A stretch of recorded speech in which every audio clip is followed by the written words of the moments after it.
very good day to all of you, and here I am with some very eminent experts in oncology and intensive care, and I would like to introduce them one by one for our talk on carcinoma peritoneum. Firstly, I would like to start with Dr. Anil Thapani. He is an eminent oncologist practicing in Sharda Hospital and Fortis, and he has an experience of over 22 years in the field of oncology. Welcome, sir. Thank you, Dr. Shivani, for such a nice introduction. Yeah, so you can go ahead with, I think, or you can introduce some others also so that we can start the session. Sure. Secondly, I would like to introduce Professor Ramurthy Sharma, sir. He is our head of department in Sharda Hospital, Department of Critical Care. Sir has been a professor for a long time in various prestigious institutions all over the country, and he has been a brigadier in the army. And welcome, sir, to the talk. Thank you, Shivani, for the introduction. Thank you.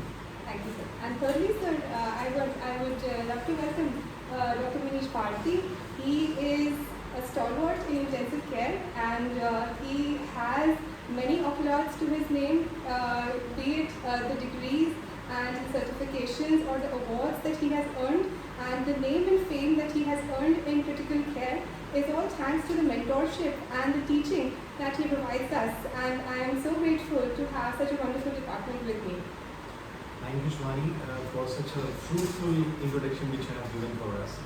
I think now it's a time to go into the discussion. Sure. Thank you. So this talk is about carcinoma peritoneum, and firstly I would like to know from Dr. Thapani that what exactly is carcinoma peritoneum? So before coming to the abnormal part of this disease, so I would like to tell what exactly is a peritoneum. Peritoneum, it is basically covering of our abdomen. Like it covers the abdomen, it covers the cedum, it covers all the viscera, and it is anatomically, it is or technically called the policeman of the intestine basically. So wherever is the infection, the peritoneum goes over there and it helps in removing that disease. So although rare, this is a rare type of cancer, carcinoma peritoneum is basically a cancer of the peritoneum, that is coverage of the abdominal area, and it can be the primary or secondary. Right, sir. So sir, today we will be talking about primary peritoneal carcinoma.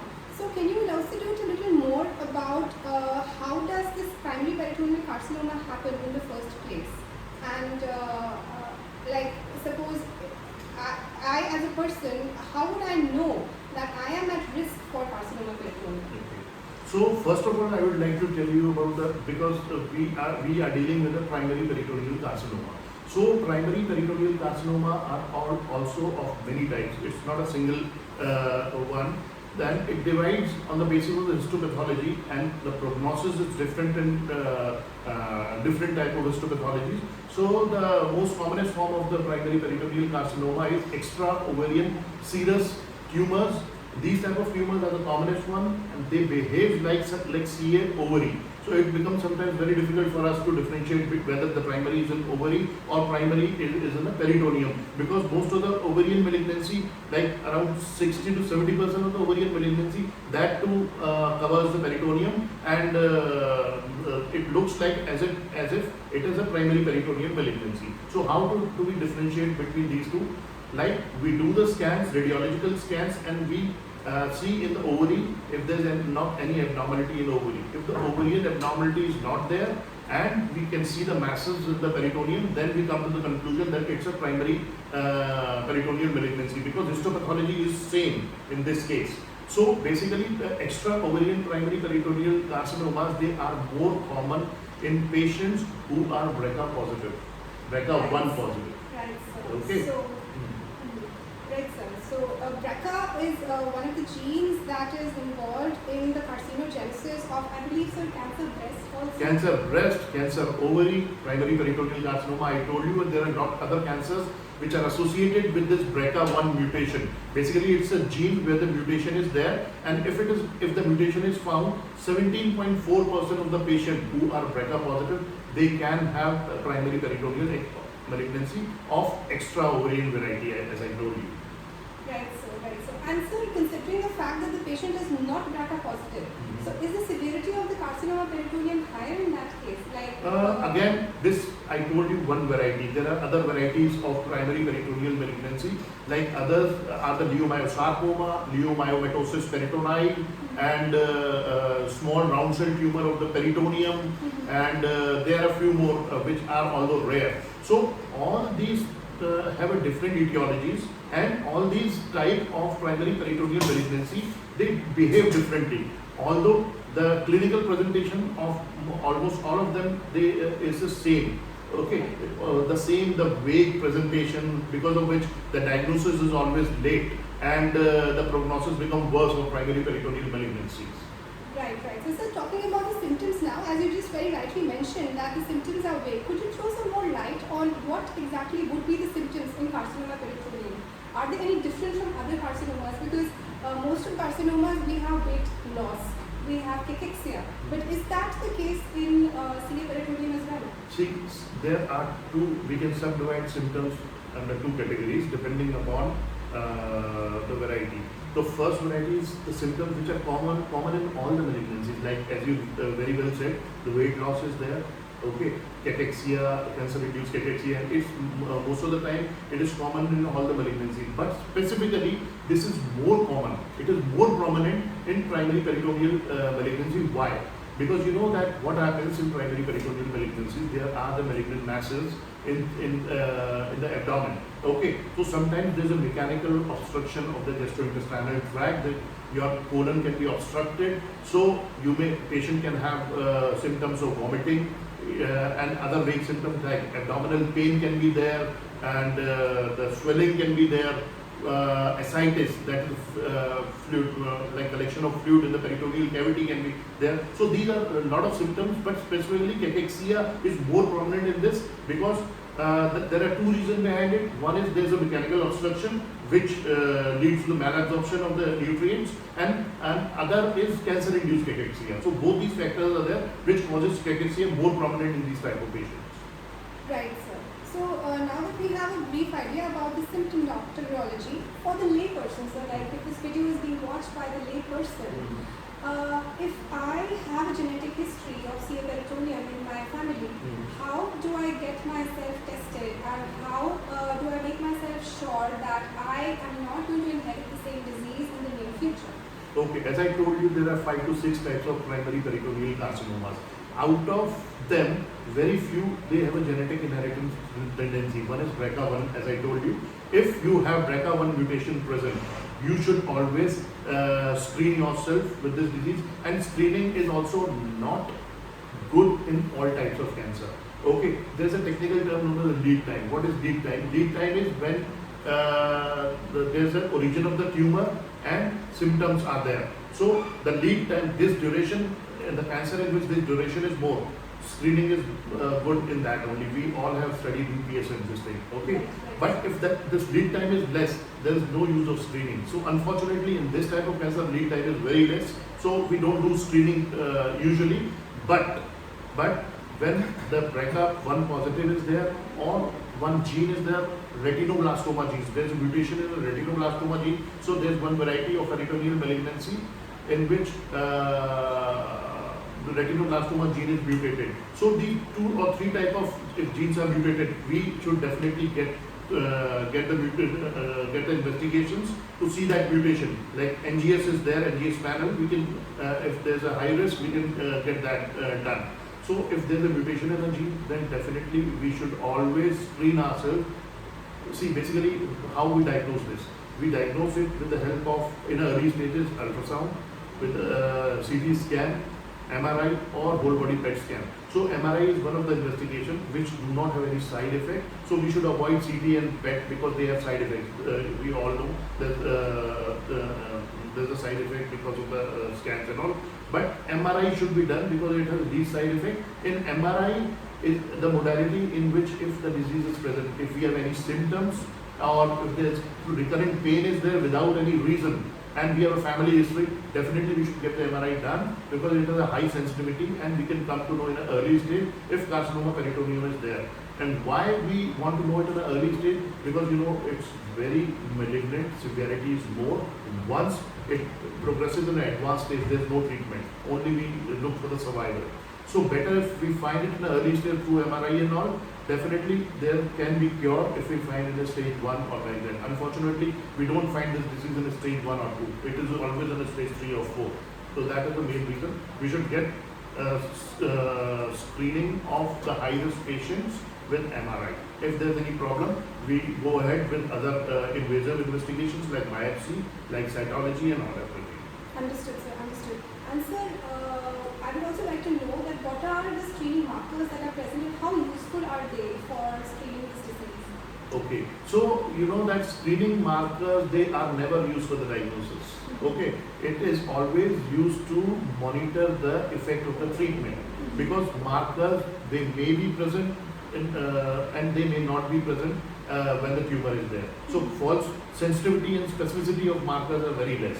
So we don't use it in a diagnosis. Otherwise markers are there like CA 19.9, CEA, and there are a lot of other markers also are there. CA 125 of course. So all these markers are there which are used to monitor the effect of the treatment. We never make use of these markers for the diagnosis. Okay, because these markers are raised in some non-malignant condition also. These markers are not raised in malignancy also sometimes. So it's not for the diagnosis. Right, sir. Right, sir. So now coming to the ICU part of the treatment, suppose as sir said that the disease has reached an advanced stage and the patient requires chemo and surgery as the treatment would go about. So what do you think as an intensivist are the important pointers that we need to remember when we are treating any cancer patient, and for that matter a patient of carcinoma peritoneum who is at such an advanced stage? As told by Dr. Chakwani, these patients are very pathetic. They are very poorly nourished, and these patients require basically supportive care in the ICU, and they might undergo surgical intervention. They have symptom obstruction, GI obstruction, and they come for the post-op care generally. Post-op care is maybe on the ventilator because the general condition is very poor, they are very pathetic. So after they have to do very debulking kind of surgery or surgery for obstruction. So they may come for the post-op ventilator care in the ICU to us, and for the short term they do recover from the underlying surgical effect. But in the long term, because generally they come when they require surgical intervention, there's already stage 3 or 4. So overall prognosis is not very good, I will say. And as an underlying poor general condition is very poor. So short term outcome is good, and so we keep the family well informed about the overall outcome, and of course in consultation with the oncophysician, and we tell the overall prognosis to the family about the outcome of the patient. So would like to know your thoughts on the same. Thank you, Shivani, for asking this question. And obviously, through this discussion, I have actually learned a lot from Dr. Chakwani and Dr. Sharma. So first of all, thank you to Dr. Chakwani for giving us such a precious information in the last 10 to 12 minutes. Majority of the things, I agree with Dr. Sharma that these cases, they are difficult in terms of their overall profile. But if I have to summarize these kind of cases, the first and foremost, they have a different phenotype and genotype. Genotype is something which already Dr. Chakwani has spoken about in terms of gene and all. The phenotype, why? Because as Dr. Sharma has said, they come in a different physical configuration. One, they have some constitution issues in the form of they are malnourished, they are cachexic, which Dr. Sharma has very well elucidated. Obviously, their risk of catching the infection is very fast. Their setting of nursing care is very different from the routine population, Sharma. They are basically nursed into the reverse isolation settings to the best of my understanding, because they are at high risk for catching infection, especially during the post-surgical time as well as when they are exposed to the chemotherapy. There are some subset of population who comes in a gram-negative sepsis, post-surgery, who has been on the treatment for on and off for various reasons. In that kind of cases, they need some specific reverse isolation care, and obviously they will be treated on the line of febrile neutropenic crisis and all those kinds of things. These are separated. By and large, I treat them as a different phenotype. Their nursing, their overall care, their ICU care is definitely different from the routine ICU population. And as Dr. Sharma has said, yes, we need to understand their prognosis per se is very much guarded, especially if they are coming late and with complications. Nevertheless, they are the patient and they are, first of all, they are the human with us. So that human touch and human skills and human sensitiveness should be intact when you are treating all these kind of patients. They are the first human beings and then they become the patient. So this is the way, I would like to catapult, my understanding for these cases. Thank you. Right, sir. Thank you. Sir, another thing I would like to know for the layperson, any kind of cancer, I mean, it's the environment that's polluting us, we are having bad water, we are not inhaling good air. So what are the general strategies that we can inherit or we can have in our lifestyle that will make us prevent any kind of cancer and not just cancer peritoneum? So this question is usually asked by all the people whom I come across. So basically, as we know that cancer is a multifactorial disease cause, multifactorial cause disease. So not a single entity is responsible for causing a cancer in humans. There are a lot of things or a lot of etiologies which causes cancer. So they can be like modifiable risk factor or non-modifiable risk factor. So it can be divided into this. So basically, in the world in which we are living, basically there are a lot of things which are leading us for more exposure to cancer, like our lifestyle of like most of the people do smoke. They use the tobacco intake. Basically, is there in a form of smoking or tobacco chewing. Other like high fat intake, low fiber intake. So it causes a high risk for GI cancers. Basically, breast cancer are also responsible. These are also responsible. Breast cancer also. Along with that, excessive alcohol intake, it again causes cancer of liver, or it can cause cancer of your GI tract. It can cause cancer in breast. So why cancer breast is common in a higher society? Because of the more intake of like high fat intake, low intake of fiber, more alcohol intake. So these are many factors. Lack of exercise is there nowadays, and nowadays whenever one feels hungry, goes to the place where all the ready-made food is available very easily. Burgers, pizzas, I don't want to name, otherwise the people will come and beat me. So usually I would like to suggest to all the people, like, always stay grounded. Whenever we used to eat in our childhood, like the homemade food, like roti, dal, chawal, all these things. If you stick to all these things, then I hope that the chances of cancer will go down. But आजकल क्या है कि you go to all these ready-made places, like 5 minutes noodles are there. So all these are the causative factor. Lack of exercise just is there. So all these they are very common thing, and we can modify them very easily. But you know better than me about the usage of all these things. Can I supplement? Sure, sir. Dr. Kwani has given a very, I would say, a very illustrious way of how we have been suffering in today's generation, and I completely agree with him. The idea is that Shivani, the health should become a lifestyle. It cannot be changed on a day-to-day basis unless mentally you adopt health as a lifestyle for yourself, and which obviously means you have to connect to the health. All those activities, right? Your physical activities, to your eating habits, to your daily lively habits, they have to be seen health as a primary cure of cancer, which used to be there in the past. With the modern era, we are getting more and more disconnected from those basic values, and we are more connecting with the artificial things and the things which are readily available for us. So not everything which is accessible is good for you. So that is what we are trying to impress upon, and I completely agree that the more you are grounded in terms of your understanding with your life and your values, the better you are placed in terms of your health. Basically, I will say, Shivani, the changing lifestyle in today's time, what Dr. Takwani, Dr. Manisha told very well, and which is all kind of cancers, obesity, diabetes, hypertension. Basically, all this is lifestyle-related disease. Yes. And we try to combat the stress of modern age life by smoking, by alcohol, which again is wrong way. People do not find time for the exercises, regular exercises. And all this somehow culminates into the sort of cancer, various kind of cancer, and eating the processed food, which contains a lot of preservatives. Processed food contains, which we don't know, nitrosamines, or there are so many things which we keep on eating, but we don't know definitely which one can cause which type of cancer.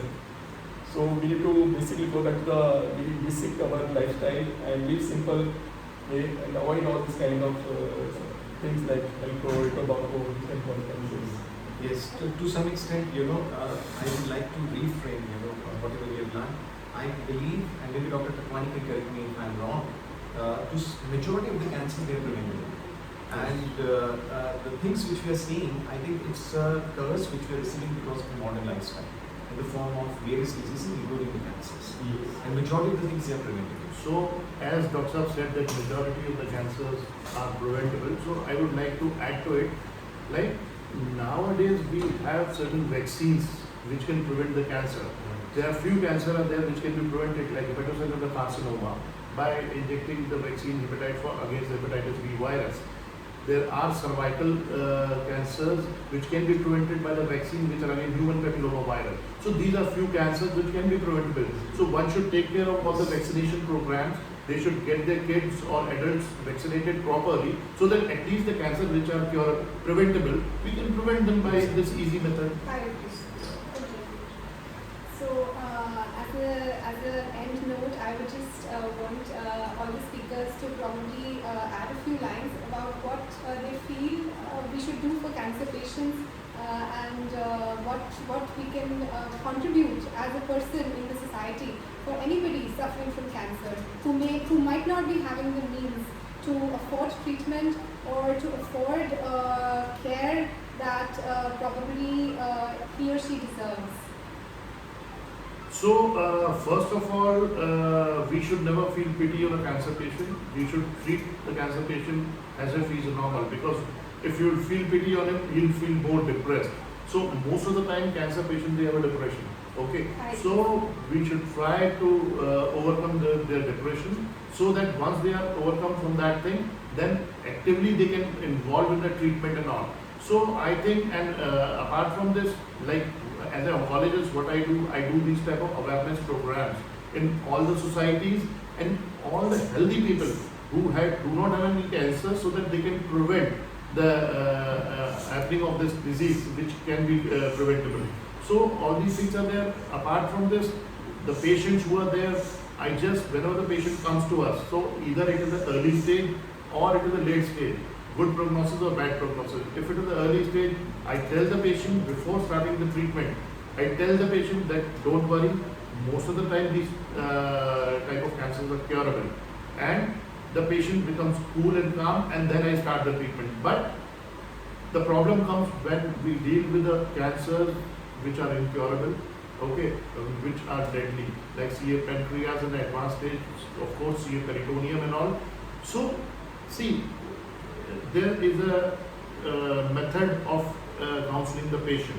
We can tell a patient whether this glass is half empty or half full.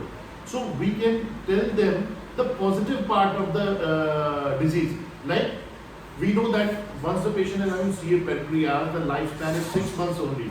So we can tell that we can extend this 6 months to 1 year, and whatever 1 year will be there, it will be symptom free, it will be pain free.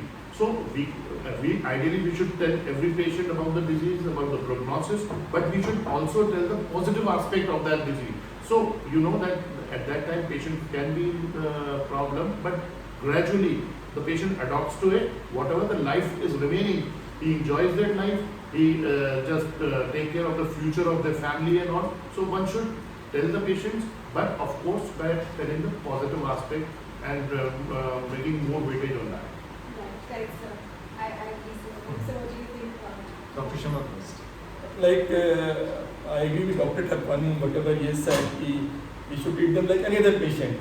They are human being, they are part of our society, and treat them like any other patient and provide them comprehensive care. They require medical care, of course, no doubt.